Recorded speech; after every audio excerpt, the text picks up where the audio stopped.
nama saya Putri Amelia Fatmawati dari Program Studi Manajemen dengan nomor induk mahasiswa 240810201134. Untuk selanjutnya, saya akan langsung masuk ke materi inti, yaitu yang pertama adalah pengertian dari koordinasi. Koordinasi adalah proses. Nah, koordinasi adalah proses yang sangat penting dalam manajemen untuk menyelaraskan berbagai kegiatan, tujuan, dan sumber daya dalam sebuah organisasi. Koordinasi sendiri ini memastikan bahwa setiap unit, bagian, atau individu dalam organisasi bekerja secara harmonis dan tidak saling bertentangan dalam upaya mencapai tujuan yang bersama, tujuan atau visi misi bersama. Hal ini melibatkan pengaturan, pengelolaan organisasi, hubungan antar unit, dan komunikasi yang efektif untuk menghindari konflik. Lalu, serta meningkatkan efisiensi dalam produktivitas organisasi secara keseluruhan untuk mencapai tujuan yang telah ditetapkan. Tipe-tipe dari koordinasi menurut dari Hasibuan ada dua ya, yaitu vertikal dan horizontal. Untuk koordinasi vertikal ini dilakukan oleh atasan kepada bawahannya. Jadi yang berada di bawah wewenang dan tanggung jawab dari pemimpin tersebut. Lalu ada koordinasi horizontal yang yaitu dilakukan oleh tingkat organisasi atau aparat yang setingkat. Contohnya, kepala divisi A akan melakukan koordinasi dengan kepala divisi B. Lalu ada sifat-sifat koordinasi. Sifat-sifat koordinasi ada 3. Yang pertama, koordinasi itu dinamis. Jadi berubah-ubah sesuai perubahan yang ada di era sekarang. Seperti yang saya sebutkan di awal tadi seperti perubahan lingkungan bisnis, perubahan teknologi, kemajuan teknologi itu akan membuat koordinasi ditinjau dan dievaluasi untuk diubah menjadi yang lebih baik lagi tentunya. Kemudian koordinasi ini menekankan pandangan yang sama dan menyeluruh kepada karyawan atau pegawai yang ada di perusahaan atau organisasi tersebut. Kemudian koordinasi itu meninjau pekerjaan secara keseluruhan. Kemudian ada syarat-syarat koordinasi. Menurut Hasibuan ada 4. Yang pertama, sense of cooperation. Sense cooperation ini atau perasaan untuk bekerja sama ini sangat penting untuk dimiliki setiap individu dalam organisasi atau perusahaan. Karena dengan adanya sifat gotong royong, tentunya kita akan saling empati, saling membantu untuk mewujudkan visi dan misi dari perusahaan tersebut ya. Kemudian ada rivalry. Rivalry itu rasa saling bersaing. Dalam perusahaan atau organisasi itu kita juga perlu adanya rasa saling bersaing antar individu. Karena dengan keinginan bersaing ini tentunya akan menambah semangat dan keinginan untuk selalu menjadi yang lebih baik, selalu mengedepankan pekerjaannya. Jadi sebenarnya dari poin rivalry ini sendiri ada dampak negatif tentang hubungan sosial dari antar individunya menjadi lebih renggang. Kemudian team spirit. Team spirit ini kita saling memberi semangat, saling menghargai hasil kerja dari antar anggota tim. Kemudian esprit de corps adalah bagian-bagian yang diikutsertakan untuk memberikan semangat dalam kegiatan atau dalam pekerjaan kita di perusahaan. Nah, kemudian ada ciri-ciri koordinasi. Ciri-ciri koordinasi yang pertama, bahwa koordinasi itu berada di bawah tanggung jawab seorang pemimpin. Tanggung jawab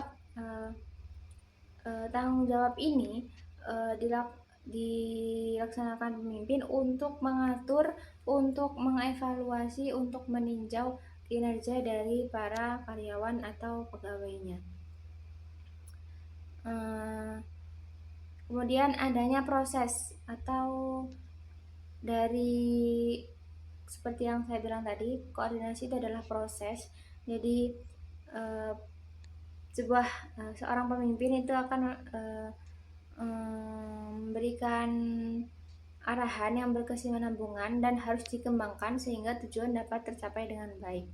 Nah, untuk mencapai tujuan itu kan tentunya kita harus melewati proses yang panjang, dan dalam proses tersebut kita harus menjalankan pekerjaan sesuai aturan, sesuai tata caranya agar visi misi dapat tercapai. Kemudian poin yang ketiga adalah pengaturan secara teratur usaha kelompok. Ini maksudnya konsep yang ditetapkan di dalam kelompok bukan terhadap usaha individu. Maka sejumlah individu yang bekerja sama, di mana dengan koordinasi menghasilkan suatu usaha kelompok yang sangat penting untuk mencapai efisiensi dalam melaksanakan kegiatan organisasi. Nah, dengan ada kan ya tumpang tindih dalam tugas. Nah, dengan adanya pengaturan secara teratur usaha kelompok ini akan menghindari adanya tumpang tindih dalam tugas-tugas atau pekerjaan yang ada.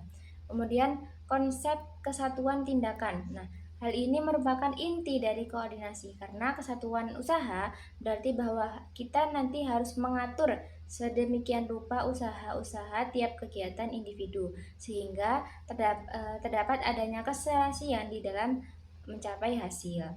Kemudian poin yang kelima, ada tujuan koordinasi adalah tujuan bersama. Karena kesatuan dari usaha itu meminta suatu pengertian kepada semua individu agar ikut serta melaksanakan tujuan sebagai kelompok di mana mereka bekerja secara bersama-sama. Lalu ada masalah-masalah yang nantinya akan muncul ketika kita ingin mencapai koordinasi yang efektif. Koordinasi yang efektif itu adalah kunci untuk mencapai tujuan dalam sebuah organisasi atau kelompok. Seperti yang saya bilang di awal tadi bahwa koordinasi adalah fondasi yang sangat penting. Namun, untuk pencapaian koordinasi yang efektif dalam organisasi sering menghadapi berbagai masalah. Beberapa masalah yang sering dihadapi itu yaitu kurangnya komunikasi. Nah, komunikasi yang tidak jelas, informasi pun juga kurang lengkap didapat. Nah, informasi yang kurang lengkap itu merupakan penyebab utama masalah pencapaian koordinasi yang efektif. Jika informasi tidak disampaikan dengan baik, anggota kelompok akan cenderung membuat kesalahan, bahkan menyebabkan kebingungan dan frustasi di antara anggota tim. Yang kedua adalah perbedaan orientasi dalam tujuan. Jadi, para anggota dari departemen yang berbeda ini harus mengembangkan pandangan mereka sendiri tentang bagaimana cara mencapai kepentingan organisasi yang baik. Contoh, bagian akuntansi ini memiliki memiliki pengendalian melihat pengendalian biaya ini sebagai faktor yang penting untuk mencapai suksesnya organisasi. Namun, bagian pemasaran ini mengemukakan desain produk sebagai paling esensial, paling penting daripada pengendalian biaya. Yang ketiga, ada perbedaan dalam orientasi antar pribadi. Kegiatan produksi memerlukan komunikasi dan pembuatan keputusan yang cepat agar prosesnya lancar. Namun, sedangkan bagian penelitian dan pengembangan mungkin mereka bekerjanya lebih santai dan dalam mengemukakan pendapat dan berdiskusi satu dengan yang lain. Hal ini tentu pendekatannya bagaimana, pendekatan koordinasi yang efektif nanti bagaimana. Di poin pendekatan ini akan dibagi lagi menjadi poin-poin selanjutnya ya. Secara terminologi, rentang manajemen ini merujuk kepada jarak, luas atau lingkup suatu yang mencakup berbagai elemen atau titik tertentu di dalam suatu sistem. Dalam manajemen, rentang ini mengacu kepada jumlah bawahan langsung yang dapat diawasi secara efektif oleh seorang manajer. Assalamualaikum warahmatullahi wabarakatuh. Perkenalkan, nama saya Citra Nara Aspirana Putri dengan NIM 240810201135. Nah, di sini saya akan melanjutkan penjelasan rekan saya sebelumnya mengenai rentangan manajemen.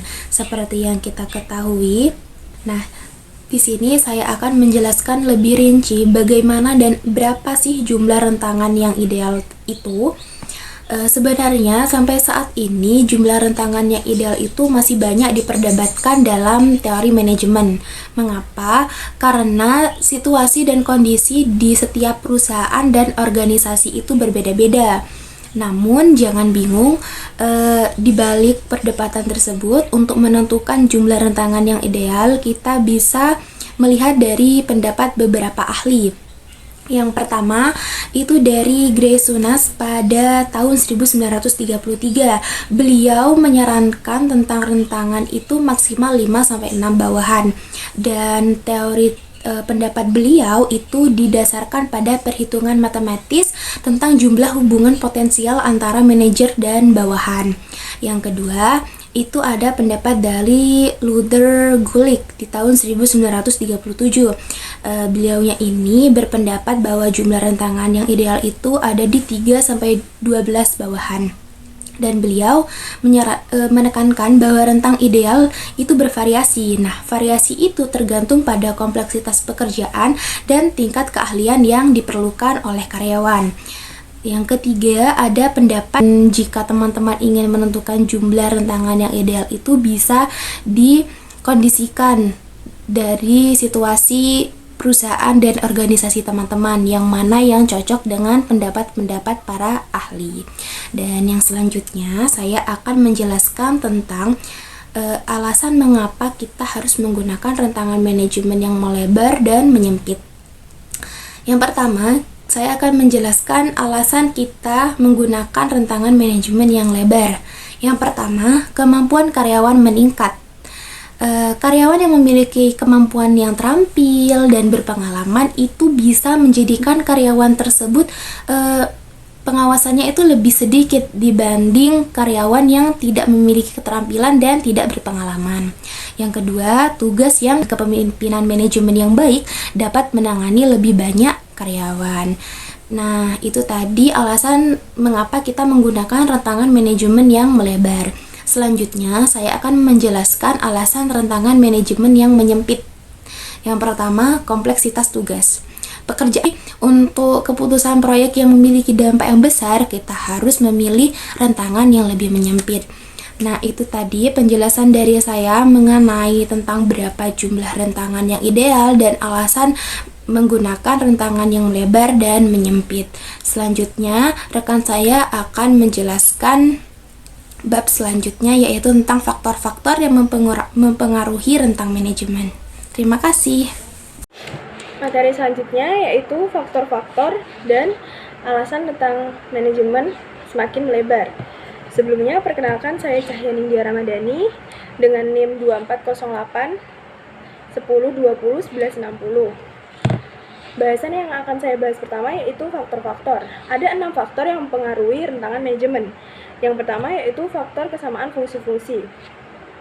Kenapa fungsi-fungsi mempengaruhi rentang manajemen? Karena jika suatu fungsi-fungsi yang digunakan sejenis, maka rentangan akan semakin kecil. Sebaliknya, jika fungsi yang digunakan berbeda, maka rentangan akan semakin besar. Yang kedua yaitu kedekatan geografis. Rentangan manajemen akan berkurang jika kelompok kerja didekatkan. Yang ketiga, perencanaan yang dibutuhkan manajer. Perencanaan berbanding lurus dengan rentangan manajemen, di mana perencanaan semakin sedikit, maka rentangan juga akan semakin kecil. Yang keempat, tingkat pengawasan langsung yang dibutuhkan. Semakin sedikit pengawasan langsung yang dibutuhkan, maka rentangan manajemen juga akan semakin kecil. Yang kelima, tingkat koordinasi pengawasan. Jika koordinasi pengawasan berkurang, maka rentangan juga akan semakin kecil. Dan yang terakhir yaitu bantuan organisasi yang tersedia bagi pengawas. Lebih banyak fungsi-fungsi yang didapat oleh pengawas, maka rentangan akan semakin kecil. Bantuan fungsi-fungsi tersebut meliputi penarikan, latihan, dan pengawasan mutu. Maka, semakin hal yang didapatkan oleh pengawas tersebut, maka rentangan akan semakin kecil. Bantuan-bantuan tersebut mempengaruhi rentangan manajemen secara signifikan. Yang kedua yang akan saya bahas yaitu akibat dari rentangan manajemen yang terlalu melebar. Rentang manajemen adalah jumlah bawaan secara langsung, dapat diawasi dan dipimpin oleh seorang manajer. Ketika rentang manajemen melebar, artinya seorang manajer mengawasi lebih banyak bawahan. Kondisi ini memiliki sejumlah dampak positif dan dampak negatif. Apa saja dampak positif dan dampak negatifnya, yaitu Oke, selanjutnya yaitu lingkungan bisnis dan teknologi terhadap koordinasi manajemen dan rentang manajemen. Nah, definisi lingkungan bisnis dan teknologi. Apa sih lingkungan bisnis itu? Nah, lingkungan bisnis merupakan suatu keadaan yang terjadi di sekitar bisnis secara keseluruhan atau kondisi luar bisnis atau perusahaan yang bisa mempengaruhi laju usaha tersebut. Sedangkan teknologi merupakan suatu program atau desain untuk alat bantu sebagai tindakan. Dapat disimpulkan, lingkungan bisnis dan teknologi adalah kondisi menyelesaikan permasalahan bisnis dengan ilmu pengetahuan yang bisa mempengaruhi laju bisnis dari usaha tersebut. Oke, kemudian jenis-jenis lingkungan bisnis.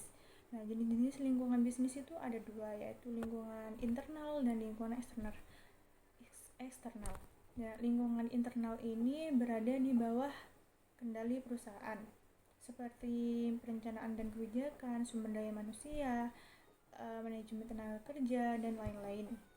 Nah, sedangkan lingkungan eksternal itu berada di luar kendali perusahaan, seperti konsumen, pemasok, publik, talenta, dan lain-lain. Selanjutnya yaitu ciri-ciri lingkungan bisnis. Nah, ciri-ciri lingkungan bisnis yang pertama yaitu dinamis, tidak stagnan, dan selalu melakukan pembaruan. Maksudnya, memiliki sesuatu yang terus berkembang dan beradaptasi dengan perubahan. Misalnya, sebuah perusahaan itu harus terus memperbarui produk dan layanan mereka untuk mengikuti tren pasar. Nah, yang kedua, memuat berbagai aspek penerapan dan perencanaan yang sangat kompleks. Nah, dalam sebuah organisasi pasti ada hal yang harus diperhatikan seperti strategi, sumber daya manusia, keuangan, pemasaran, dan teknologi. Nah, ciri yang ketiga yaitu mampu menampung berbagai ide, opini, gagasan, dan pemikiran dari berbagai sudut orang-orang yang terlibat di dalamnya. Mengapa demikian? Karena hal tersebut itu memanfaatkan berbagai perspektif untuk membuat keputusan yang lebih baik. Jadi ketiga ciri-ciri ini itu sangat penting untuk memastikan bahwa organisasi atau bisnis tersebut dapat terus berkembang, berinovasi dengan perubahan lingkungan. Selanjutnya yaitu pengertian perubahan lingkungan bisnis dan teknologi. Perubahan lingkungan bisnis dan teknologi adalah kondisi di mana terjadi pergeseran, perubahan, dan evolusi pada faktor-faktor eksternal lingkungan bisnis dan berkaitan dengan ilmu pengetahuan yang merubah laju bisnis. Selanjutnya yaitu dampak perubahan lingkungan bisnis dan teknologi terhadap koordinasi dan rentang manajemen dalam organisasi modern. Yang pertama ada perubahan lingkungan bisnis. Di perubahan lingkungan bisnis itu ada globalisasi, dinamika pasar yang cepat, dan krisis ekonomi politik. Kemudian dampak yang kedua yaitu perubahan teknologi. Perubahan teknologi itu ada digitalisasi dan otomatisasi, kerja jarak jauh, dan hibrida, dan artificial intelligence dan big data. Kemudian dampak yang ketiga yaitu implikasi untuk organisasi modern. Nah, implikasi untuk organisasi modern ini ada desentralisasi dengan fleksibilitas dan peran manajerial yang berubah. Selanjutnya, pengaruh evaluasi, pembelajaran, koordinasi, dan rentang manajemen terhadap kemampuan mahasiswa. Evaluasi pembelajaran mengenai koordinasi dan rentang manajemen itu dapat meningkatkan mahasiswa dalam menerapkan teori manajemen ke dalam praktik dengan memberikan wawasan yang mendalam tentang bagaimana konsep tersebut berfungsi dalam situasi nyata. Nah, hal ini memberikan mereka gambaran jelas tentang bagaimana mengelola tim, mengkoordinasi sumber daya, dan mengatur tentang manajemen yang efektif. Yang terakhir yaitu kesimpulan. Jadi, koordinasi dan rentang manajemen adalah dua elemen krusial dalam struktur manajerial yang memengaruhi efektivitas keseluruhan organisasi. Koordinasi dalam organisasi adalah proses mengharmonisasikan aktivitas dan sumber daya di berbagai departemen atau unit untuk mencapai tujuan bersama.